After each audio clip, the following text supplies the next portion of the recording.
Il n'y a pas de hasard dans les rencontres. Elles ont lieu quand nous atteignons une limite, quand nous avons besoin de mourir pour renaître. Les rencontres nous attendent, mais parfois nous les empêchons d'avoir lieu. Si nous sommes désespérés, et si nous n'avons plus rien à perdre, ou au contraire enthousiasmés par la vie, l'inconnu se manifeste et notre univers change. Les rencontres les plus importantes ont été préparées par les âmes bien avant que les corps ne se voient. Paolo Coelho. Wouh! Hop!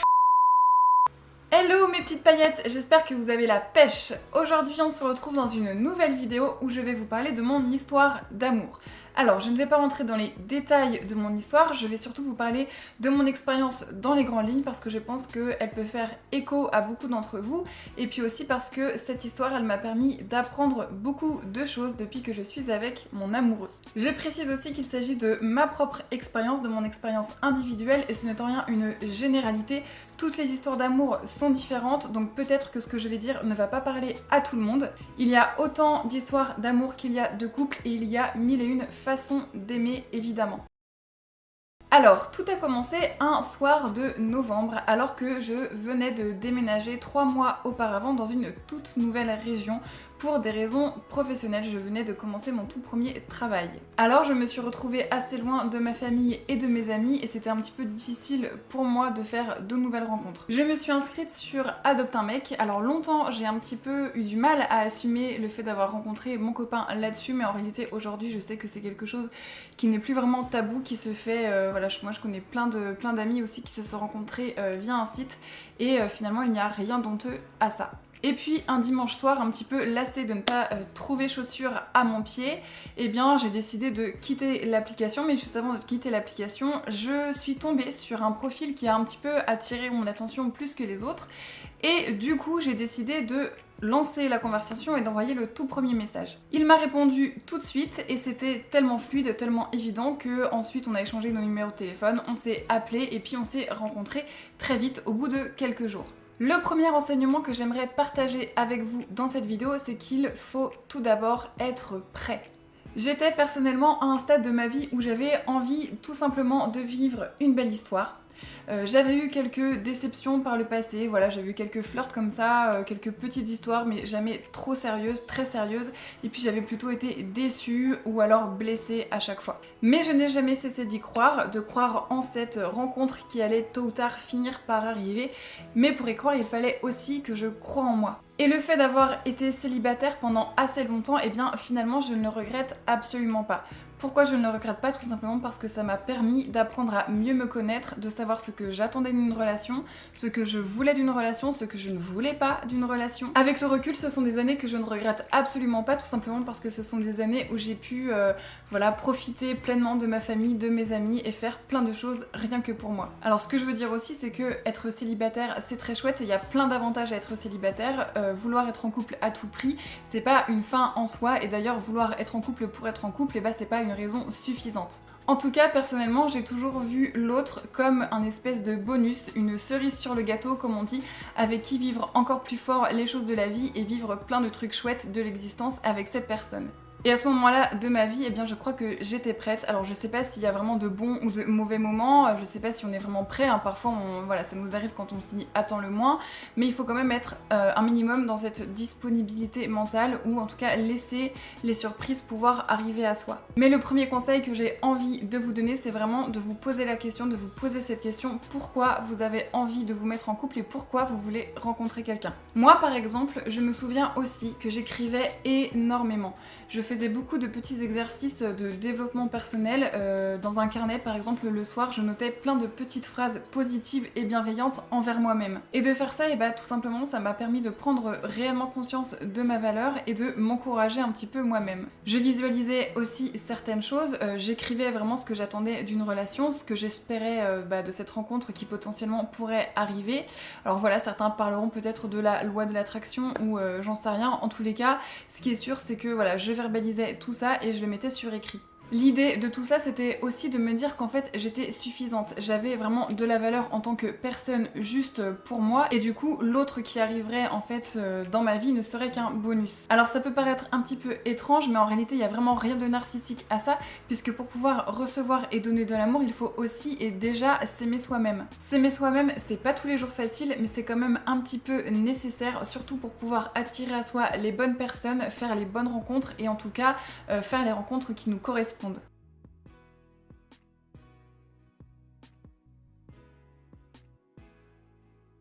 Une fois qu'on se sent prêt de façon plus ou moins consciente d'ailleurs à faire une rencontre, eh bien arrive mon deuxième conseil, à savoir se faire confiance et écouter sa petite voix intérieure. Alors, pour en revenir à mon histoire, on s'est donc rencontrés un soir après plusieurs jours à avoir parlé donc via le virtuel et puis je l'ai invité à venir directement chez moi. Le fait d'inviter un inconnu chez soi, on sait pas vraiment voilà, s'il était réellement sincère, on sait pas sur qui on va tomber. Et d'ailleurs, lui aussi m'avait dit la même chose, il avait un petit peu le même sentiment de son côté. Alors ça, c'est la toute première fois que je le faisais. Je n'avais jamais invité un inconnu avant chez moi, c'est pas quelque chose que je pratiquais, je vous rassure. Mais je sais pas, il y avait quelque chose de différent avec lui, il y avait quelque chose que je sentais. Il y avait une espèce d'intuition comme ça qui me faisait dire que je pouvais lui faire confiance et que ça allait très bien se passer parce que c'était voilà, quelqu'un de bien. Et ça n'a pas manqué, la soirée en question n'était que la continuité de nos échanges virtuels, mais en réel, donc c'était fabuleux. Dès le lendemain matin, suite à ça, je me souviens que j'avais appelé une de mes meilleures amies par téléphone, en larmes, vraiment, j'ai fondu en larmes en l'appelant, tout simplement parce que je venais de vivre une rencontre vraiment bouleversante, comme vous savez les rencontres qu'on fait qu'une seule fois ou très peu de fois dans notre vie. Ces larmes, je ne saurais même pas trop comment les définir, je pense que c'était des larmes de joie, des larmes qui exprimaient vraiment un réel chamboulement que je venais de vivre, des larmes qui prenaient voilà, la place des mots parce que je ressentais des choses vraiment déjà très fortes pour cette personne qui allait bouleverser ma vie voilà, à tout jamais. Déjà, mon cœur était à lui, mais je n'arrivais pas trop à le verbaliser.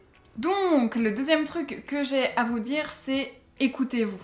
Oui, évidemment, il faut être prudent, faire attention, ne pas inviter n'importe qui chez soi et se protéger. D'ailleurs, moi-même, alors que ça faisait seulement quelques semaines qu'on se fréquentait, j'ai eu pas mal de petits retours comme ça, alors pas méchants, évidemment, c'était bienveillant, de certains amis qui m'avaient dit, voilà, fais gaffe, de pas trop t'enflammer, fais attention, voilà, des fois, ça peut retomber aussitôt que c'est monté. Et c'est normal, en fait, que vos proches, que vos amis veulent vous protéger. Mais ce que je veux vous dire aussi, c'est qu'en fait, personnellement, individuellement, au fond de vous, vous savez, en fait. Il suffit juste d'écouter son corps, de laisser un petit peu la raison de côté parfois et de vraiment laisser parler son cœur. Donc faites-vous confiance et si vous le sentez, eh bien foncez. Faites les choses à votre façon, faites les choses à votre rythme et surtout faites les choses comme vous en avez envie au plus profond de vous-même.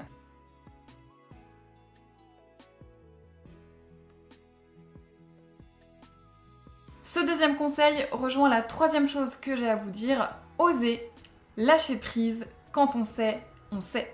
Pour ma part, dès cette rencontre, tout s'est enchaîné et tout est allé très vite. Je crois que je l'ai présenté à mes parents, ça faisait à peine un mois qu'on se connaissait et qu'on était ensemble. Là encore, ça peut paraître un peu rapide, mais en réalité, voilà, j'étais sûre de moi et c'est vraiment le genre de rencontre qui vous fait un petit peu oublier tous vos doutes. C'est tellement une évidence que tout est fluide, voilà, tout est simple, tout est facile. C'est vraiment le genre de rencontre qui vous donne envie de vous y jeter totalement, de vous plonger totalement dans cette histoire sans vous poser trop de questions. Alors oui, au début, c'est souvent merveilleux, c'est souvent magique, c'est souvent fluide, c'est souvent tout doux, tout enveloppant, mais vraiment pour ma part je le sentais au plus profond de moi-même, c'était vraiment très très fort. Et c'était si fort qu'au bout de 8 mois à peine, eh bien nous avons décidé de faire un bébé. Et oui, je suis tombée enceinte très vite et avec le recul, quand j'y repense, c'est vrai que ça aussi, c'est un peu fou. Mais on était très heureux et tout me faisait dire que c'était lui l'amour de ma vie et le père de mes futurs enfants. Alors, mon troisième conseil, non, ce n'est pas de vous dire de faire un bébé au bout de quelques mois, rassurez-vous, mais c'est juste de vous dire que l'amour peut aussi s'accompagner de certaines folies. Encore une fois, sans être aveuglé par ses sentiments, sans faire complètement n'importe quoi, quand on le sent, quand on vit une relation qui nous comble de joie, qui nous élève, dans laquelle on a confiance, dans laquelle on a vraiment toute sa place pour être soi-même et pour se sentir bien. Quand tout est facile, eh bien on peut vraiment y croire. Y croire, même si évidemment se plonger totalement dans une relation, c'est vertigineux, ça peut aussi faire flipper parce que ça nous demande voilà, de baisser la garde, ça nous demande de lâcher prise. Mais quand on sait, on sait. Donc voilà, ce que j'ai envie de vous dire, c'est qu'il ne faut pas avoir peur d'oser, il ne faut pas avoir peur d'aimer, il ne faut pas avoir peur de vivre et il ne faut pas toujours trop se poser de questions.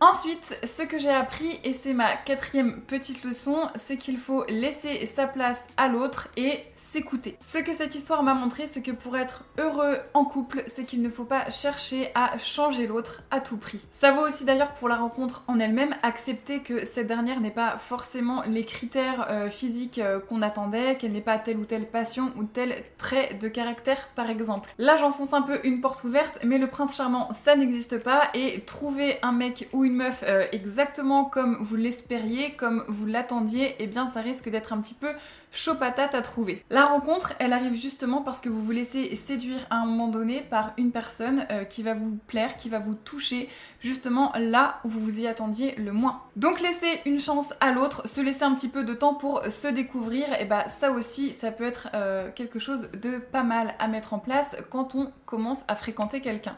Et une fois qu'on est en couple, eh bien c'est pareil. L'autre n'est pas un prolongement de vous-même. Il avait une vie avant vous, il existait avant vous, il avait des goûts qui lui étaient propres, il a toujours des goûts qui lui sont propres, une personnalité qui lui est propre, et c'est vraiment une personne à part entière. Au début d'ailleurs, on dit souvent que l'amour rend aveugle et qu'on ne voit pas forcément tous les défauts ou toutes les choses qui pourraient nous déplaire chez l'autre. Et puis ensuite, quand on commence vraiment à vivre ensemble, au bout de quelques mois ou quelques années, eh bien l'autre nous apparaît tel qu'il est vraiment, et c'est à ce moment-là que peuvent nous apparaître des choses qu'on n'avait pas forcément vues lors des premiers mois ou premières années d'une relation, et c'est à ce moment-là que l'amour, c'est ce qu'on dit aussi, l'amour véritable apparaît ou non. Pour vous illustrer ça à partir de mon histoire personnelle, par exemple, mon mec c'est un gros gamer. Il adore les jeux vidéo, il les collectionne, il aime beaucoup jouer à ça, il pourrait passer des heures à jouer à des jeux vidéo, et moi c'est pas du tout mon truc. Mais c'est ok et c'est cool, il a toujours aimé ça et je vois pas pourquoi, quelle raison je pourrais lui donner pour lui demander d'arrêter tout simplement cette passion. Un autre exemple, il est hyper bordélique et moi j'aime bien quand c'est ordonné, j'aime bien quand c'est rangé, on n'a pas du tout le même stade d'autolérance au bazar. Donc l'idée là, évidemment, c'est d'en parler, de communiquer pour trouver des solutions qui nous conviennent à tous les deux. Et puis bien sûr, de faire des efforts chacun de notre côté et de trouver des compromis. Avoir des temps où chacun fait ce qu'il aime, où chacun vit de ça ou ses passions, où il fait ses trucs en solo et puis ensuite se retrouver et partager des choses en commun, je trouve que c'est vraiment le bon équilibre qu'il faut réussir à trouver. Parler, se dire les choses telles qu'on les ressent, c'est la base pour pouvoir avancer et trouver des solutions ensemble. Mais imposer sa vision du monde, vouloir que l'autre soit comme ci ou comme ça à tout prix, eh bien ça ne fonctionne pas, ou tout du moins sur le long terme. Aimer, c'est accepter l'autre dans sa singularité avec ses imperfections parce qu'on l'est aussi, et c'est tout simplement avancer ensemble en faisant de notre mieux chaque jour. Donc voilà, c'est la quatrième leçon, il faut arrêter de lutter pour vouloir faire de l'autre un prétendument être idéal. Et il faut plutôt se concentrer sur ce qui est déjà là, sur ce qui nous rassemble, sur toutes ces différences aussi qui peuvent nous faire avancer et qui peuvent nous faire grandir.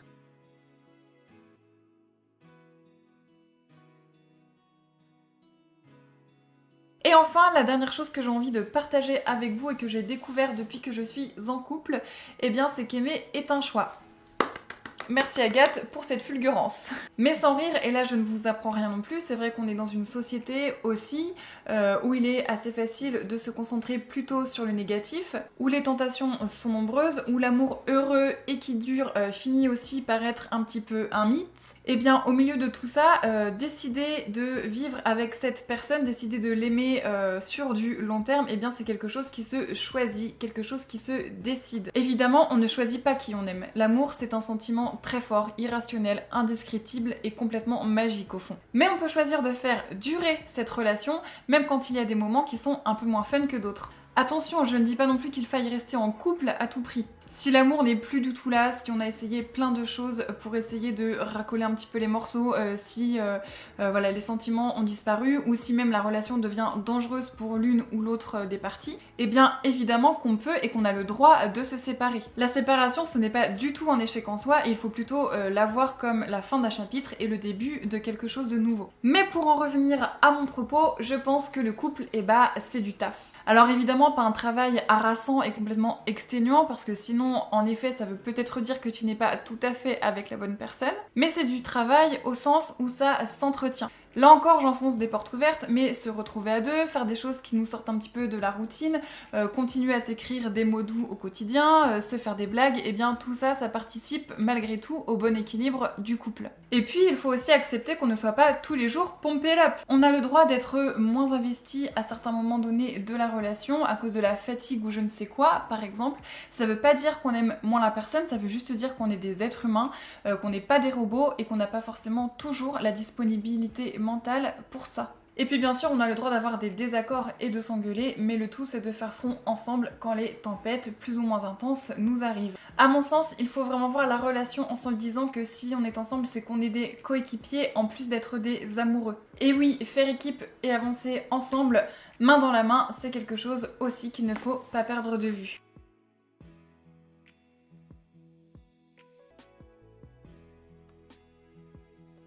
Donc voilà, c'est à peu près tout ce que j'avais à vous dire sur le sujet. J'ai déjà beaucoup parlé, donc je m'arrête là, mais c'est vrai que c'est un sujet inépuisable qui me passionne et je pourrais parler de l'amour des heures et des heures. Je finirai juste en vous disant que vraiment quand on parle d'amour, il n'y a absolument aucune règle. À partir du moment où vous êtes sincère envers vous-même et envers l'autre et que vous vous respectez, et tout est possible, il y a vraiment mille et une façons d'aimer et c'est ça qui est beau. Donc encore une fois, vive l'amour! J'espère que cette vidéo vous aura plu et pourquoi pas qu'elle vous aura été utile ou qu'elle vous aura permis de réfléchir sur certaines choses. N'hésitez pas à me donner vos avis dans les commentaires. Merci de l'avoir regardé jusqu'au bout. Moi je vous dis à la semaine prochaine. En attendant, comme d'habitude, prenez grand soin de vous. Salut!